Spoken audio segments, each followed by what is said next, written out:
ఈరోజు ఆ సుబ్బరాయుడు అనేటువంటి సిఐ గారి ప్రవర్తన చూస్తే నిజంగా ఆయన వల్ల పోలీస్ డిపార్ట్మెంట్ పరువు ప్రతిష్టలు దిగజారిపోయేటట్లు ఇన్స్పెక్టర్ ప్రవర్తించాడు. నేను ఇలాంటి వాళ్ళకి చెప్తున్నాను, మీ వల్ల మీలాంటి వాళ్ళ వల్ల నాయకులకు మీలాగా మడుగులెత్తేటువంటి వాటి వల్ల పోలీస్ డిపార్ట్మెంట్కు మొత్తానికి చెడ్డ పేరు తెచ్చే కార్యక్రమం చేస్తూ ఉన్నారు. పోలీస్ డిపార్ట్మెంట్ అందరు అట్లా ఉండాలని అన్నాను, కానీ నీలాంటి వాళ్ళ వల్ల పోలీస్ డిపార్ట్మెంట్ అందరికీ కూడా చెడ్డ పేరు వచ్చేటటువంటి పరిస్థితి.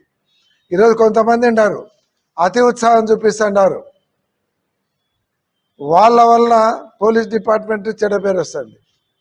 ఈరోజు లోకేష్ గారు చెప్తున్నారనో మీ స్థానిక నాయకులు చెప్తున్నారనో మీరు ఎక్కువ చేస్తే పోతే ఇదే రెడ్ బుక్ రేపొద్దున జగన్మోహన్ రెడ్డి గారు కూడా ఓపెన్ చేస్తాడు. ఆ రోజు మీ పరిస్థితి ఏంటి? మీరు అనుకుంటున్నారేమో తెలుగుదేశం పార్టీ నాయకులు కాపాడతారని. ఆ రోజు మీకు పొరపాటున ఉద్యోగం పోయి మీరు వాళ్ళ ఇంటికాడికి పోతే తెలుగుదేశం పార్టీ వాళ్ళు తలుపు కూడా తీయరు, అది గుర్తుపెట్టుకోండి. ఈరోజు వామే కాకుండా ఒక కంతేరు ఎంపీటీసీ కల్పన మేను, ఆమెను కూడా ఏదో ఇబ్రహీం ఆమె ప్రధాన అనుచరురాలైనట్టు, దావుద్ ఇబ్రహీం ప్రధాన అనుచరురాలైనట్టు, లాంటి ఈమె కూడా పాకిస్తాన్ టెర్రరిస్ట్ అయినట్టు రాత్రి 20 మంది పోయి పోలీస్ స్టేషన్ తీసుకుపోయినారు. చిన్న కేసు, ఒక ఎంపీటీసీ మహిళ, ఆమె నైటీ వేసుకున్నాను, నైటీ మార్చుకొని చీర కట్టుకొని వస్తానంటే కూడా అట్లనే జీపులు ఎక్కించుకొని పోయినారు. అసలు ఫండమెంటల్ పోలీస్ రూల్స్ రాత్రిపూట మహిళను పోలీస్ స్టేషన్లో పెట్టనేకూడదు. మహిళా పోలీసులు లేకుండా అరెస్ట్ చేయకూడదు. మహిళని పోలీస్ స్టేషన్లో ఎట్ట పెడతారు నైట్? పోనీ ఆమె ఏమన్నా ఇంటర్నేషనల్ క్రిమినలో లేదంటే పాకిస్తాన్ టెర్రరిస్టో అయితే సరే,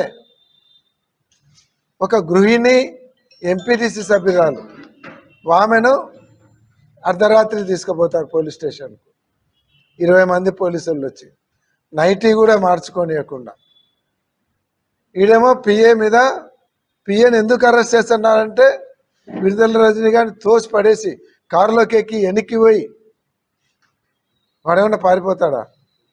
అసలు కేసు ఎప్పుడు కంప్లైంట్ ఎప్పుడు వచ్చింది మీకు? ఉదయం 11 గంటలకు కంప్లైంట్ వచ్చింది, 12:30కు వచ్చి అరెస్ట్ చేసినారు. ఎఫ్ఐఆర్ ఏమో రాత్రి 7 గంటలకు. ఎఫ్ఐఆర్ లేదు, ఎఫ్ఐఆర్లో ఏం సెక్షన్లు ఉన్నాయో లేదు, ఆ ఇచ్చే కంప్లైంట్ కంటెంట్ ఏంటో చూడలేదు. ఎద్దిందంటే గట్టి ఏమంటే తెలుగుదేశం పార్టీ రెడ్ బుక్లో ఉన్నాడు. నేను సూటిగా తెలుగుదేశం పార్టీ నాయకులను అడుగుతున్నాను, మీరు ప్రజాపాలన చేయడానికి వచ్చారా? ప్రజలకు మంచి చేయడానికి వచ్చినారా? లేకుంటే ఇట్లా రెడ్ బుక్ను అడ్డం పెట్టుకొని అరాచకాలు సృష్టించడానికి వచ్చినారా? ఓ పక్క దేశమేమో అక్కడ పాకిస్తాన్తో పోరాడుతూ ఉంది, మన సోల్జర్స్ అందరూ అక్కడ పాకిస్తాన్తో పోరాడుతున్నారు. మన పక్కనే అనంతపూర్ జిల్లాలో ఉన్నటువంటి మన రాష్ట్రంలో ఉన్నటువంటి మురళి అనేటువంటి ఒక వీర సైనికుడు వీరమరణం పొందినాడు. ప్రజల నాయకులందరూ వాళ్ళ అంత్యక్రియలు ఉంటే మీరేమో రెడ్ బుక్ రాజ్యాంగం నడుస్తున్నట్టు. ఓ పక్క పాకిస్తాన్తో యుద్ధం వచ్చినా, ఓ పక్క చైనాతో యుద్ధం జరుగుతున్నా, అక్కడ యుద్ధం జరుగుతున్నా మీ రెడ్ బుక్ రాజ్యాంగం మీదేనా? కొద్దిగా కామన్ సెన్స్ లేదా?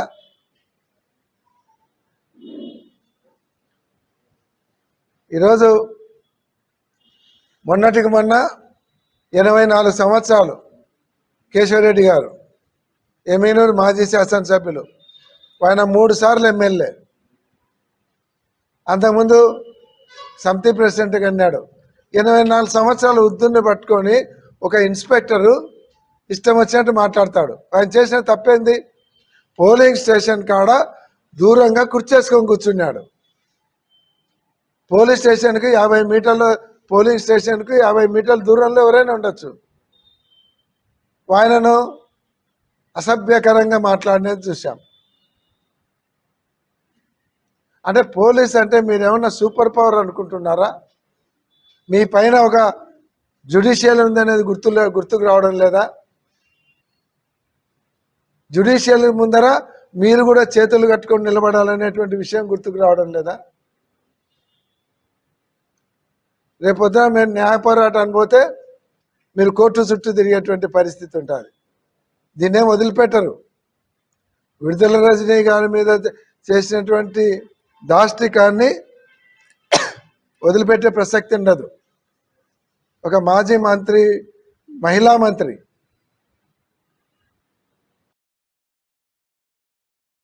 తీవ్రంగా ఖండిస్తూ ఉన్నాం. ఒక మహిళలను ఈరోజు మహిళలకు రక్షణ లేకుండా పోయింది. వాళ్ళ మాన ప్రాణాలకు రక్షణ లేకుండా పోయింది. మహిళా లీడర్లకే రక్షణ లేకుండా పోయింది. ఏమంటే రెడ్ బుక్ రాజ్యాంగం, లోకేష్ గారి మెహర్బానీ కోసం వీళ్ళందరూ ఓవర్ యాక్షన్లు చేసుకుంటున్నారు. నేను అక్కడ ఉన్నటువంటి ఎస్పీ గారికి మనవి చేస్తూ ఉన్నాం, ఇటువంటి వాళ్ళ మీద యాక్షన్ తీసుకోండి. ఎవరో ఇటువంటి ఎక్కడో జిల్లాకు ఒకరు ఇద్దరు ఇటువంటి వాళ్ళు ఉంటే ఇద్దరు ముగ్గురితోనే ఎంటైర్ పోలీస్ డిపార్ట్మెంట్కి చెడ్డ పేరు వస్తూ ఉంది. లాస్ట్కు కాకి చొక్క కాదు పచ్చ చొక్కాలు వేసుకున్నారనే కాడికి వస్తుంది. ఇటువంటి వాళ్ళ మీద తక్షణం యాక్షన్ తీసుకోవాలి. సుబ్బరాయుడు గారి మీద ఒక మహిళతో అనుచితంగా ప్రవర్తించినందువల్ల సుబ్బరాయుడు గారి మీద కేసు ఫైల్ చేయాలి. ఆయన మీద యాక్షన్ తీసుకోవాలి. ఇంకొక ఇన్స్పెక్టర్ ఇట్లా చేయడానికి భయపడేటట్లు కూడా ఉండాలి. అప్పుడు మీ పోలీస్ డిపార్ట్మెంటు గౌరవం నిలబడుతుంది తప్ప ఇటువంటి వాళ్ళ మీద యాక్షన్ తీసుకోలేనటువంటి నిస్సహాయ స్థితిలో మీరు ఉన్నతాధికారులు ఉన్నారంటే ఎంటైర్ డిపార్ట్మెంట్కు గౌరవం లేకుండా పోతుంది. ప్రజలలో చులకనైపోతారు. ప్రజలకు డిపార్ట్మెంట్ మీద నమ్మకం పోతుంది. ప్రజలకు డిపార్ట్మెంట్ మీద నమ్మకం పోతే లా అండ్ ఆర్డర్ మెయింటైన్ చేయడం మీ వల్ల కాదు.